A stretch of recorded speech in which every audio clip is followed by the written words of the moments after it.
Most evidenční číslo 839, který převádí silnici 1/8 Lovosice Teplice u obce Žalany přes železniční trať mezi stejnými městy a také přes místní komunikaci a zelenou plochu, byl vyprojektován v roce 1987. Most vykazoval již řadu poruch zapříčiněných různými faktory a bylo proto rozhodnuto o nutnosti jeho rekonstrukce, která zahrnovala výměnu mostního svršku, vybavení, obnovu izolace a vybetonování spřažené desky.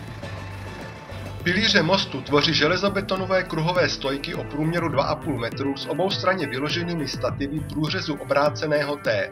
Stativa jsou dlouhá 10,7 metrů. Stojna je vysoká 1,8 metru a příčel stativa, vyložená 95 cm na každou stranu, je proměnné výšky od 1,8 metru v místě sloupu do 90 cm na okraji. Předmětem statického posouzení před rekonstrukcí byl přepočet stativ a pilířů s následným návrhem sanace.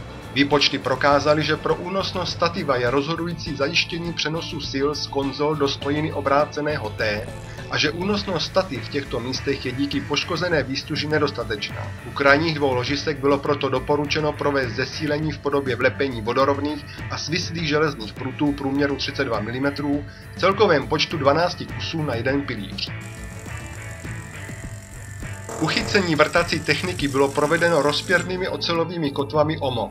Tyto segmentové vysokopevnostní kotvy mají kromě jiných výhod i tu vlastnost, že lze po využití na konkrétním místě z uchycovacího vývrtu vyjmout a použít znovu na dalším místě bez ztráty jejich nosnosti. Tím na místě uchycení nevnášejí do konstrukce cizí prvek s problematickým způsobem zasanování po ukončení prací. Horizontální i vertikální vývrty byly provedeny technikou jádrového vrtání.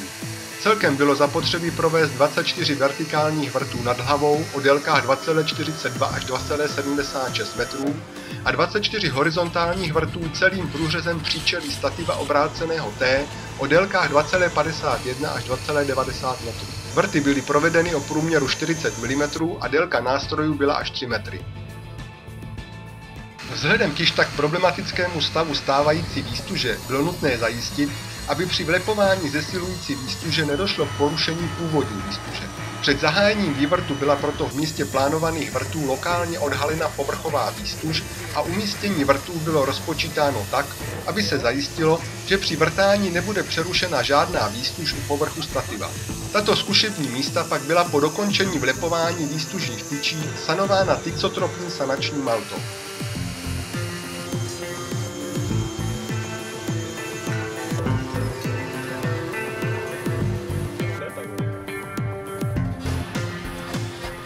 Zesílení konstrukce mostu bylo zapotřebí realizovat jen za částečně omezeného silničního provozu, který byl vždy sveden na neopravovanou polovinu mostu a nepřerušeného železničního provozu. Práce proto probíhaly jen z lehké mobilní skruže po jednotlivých pilířích.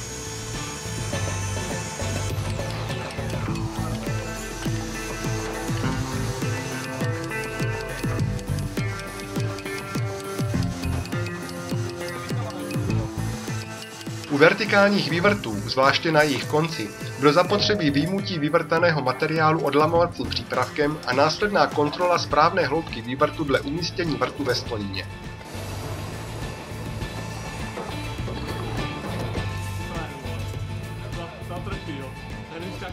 Povolená odchylka u souběžně vedených vrtů byla z důvodu neporušení původní výstuže jen 30 mm na 3 metrech délky vývrtu.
provedení všech vývrtů na příslušné půlce stativa bylo provedeno vyčištění vývrtu dle technologického postupu výrobce lepicí hmoty, to je čištění vývrtu čistícím kartáčkem nasazeném na prodlužovacím nástavci a poháněném vrtačkou a důkladné výplachy vývrtů proudem vody z hadic vložených do hloubky vrtu.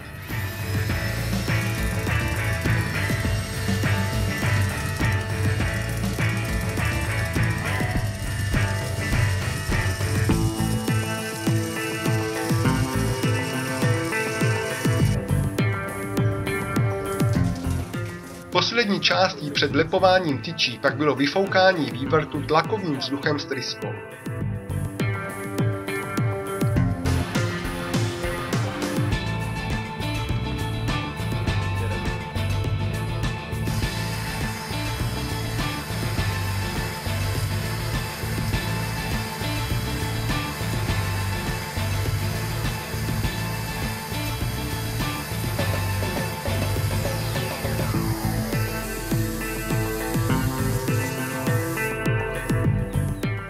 Vlepované tyče s žebrováním byly třídy oceli 10-505.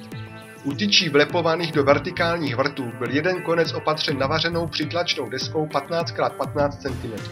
U horizontálně vedených tyčí byl jeden konec tyče rovněž opatřen touto deskou, druhý pak závitem, pomocí kterého se protilehlá přitlačná deska po protažení tyče vývrtem přišroubovala.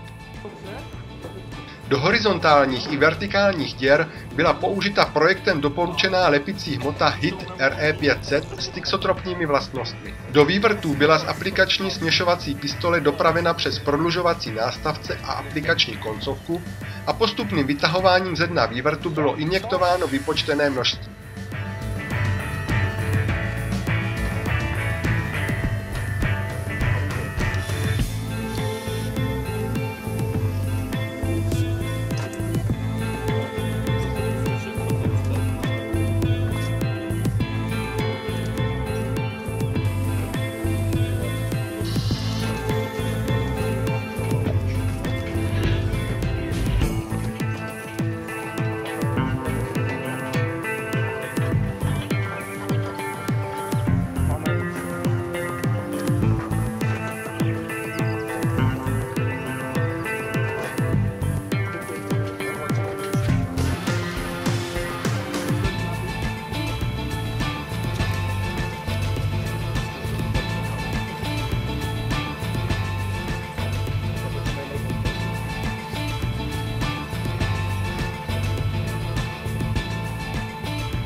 U horizontálně vedených vývrtů bylo zapotřebí zajistit, aby aplikovaná hmota nebyla vytlačována vyústěním vývrtu na druhé straně stativa a proto bylo vyústění provizorně zaslepeno. Po aplikaci příslušného množství tmelů byla do vývrtů vtlačována výstužná tyč, jejíž konec opatřený závitem byl ochráněn namotanou plastovou páskou, aby nedošlo ke znečištění závitu.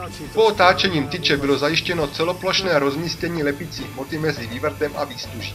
V okamžiku, kdy vkládaná tyč podle své délky vykazovala dosažení konce vývrtu, byla zaslepovací pomocná destička odňata a bylo provedeno konečné usazení horizontální vlepované výstuže.